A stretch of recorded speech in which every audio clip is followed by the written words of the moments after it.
রোজার সময় এক্সারসাইজের একটি ব্যাপার থাকে যে রোজার সময় যারা এক্সারসাইজ করেন তাদের আসলে কোন ধরনের এক্সারসাইজ গুলো করা আপনি নিরাপদ বলে মনে করেন এবং ফিজিওথেরাপি চিকিৎসা ব্যবস্থা এই সময়টিতে আসলে কেমন ধরনের মানে এক্সারসাইজ আসলে সাজেস্ট করে একজন রোগীর ক্ষেত্রে? ধন্যবাদ। আসলে আমরা সবসময়ই বলি যে ফিজিওথেরাপির ক্ষেত্রে এই রমজানে কোনো পার্শ্ব প্রতিক্রিয়া নেই। অনেকের মধ্যে এ ধরনের একটা ইয়েও থাকে যে এখানে কিছু ইউজ হয় বা সেটা আমাদের রোজার কোনো ক্ষতি করবে কিনা?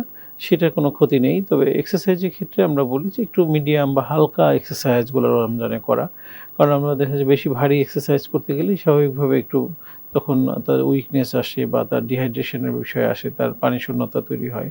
এক্ষেত্রে আমরা বলি যে যতটা লাইট এক্সারসাইজ করা যায়। আর ফিজিওথেরাপি তো আসলে রোগ অনুযায়ী ভিন্ন, ভিন্ন। তো দেখা যায় যে কার কি সমস্যা সেই অনুযায়ী এক্সারসাইজে অনেক ভিন্নতা থাকে। এটা প্রত্যেকটা ডিজিজের আলাদা, আলাদা এক্সারসাইজ এবং রোগী ভেদে কিছু এক্সারসাইজ আছে সে বসে, বসেই করতে পারছে। কিছু এক্সারসাইজ শুয়ে, শুয়ে করা যায়। সো এটা খুব ভিগোরাস কিছু নয়। তার রোগ অনুযায়ী ভিন্ন, ভিন্ন থাকে।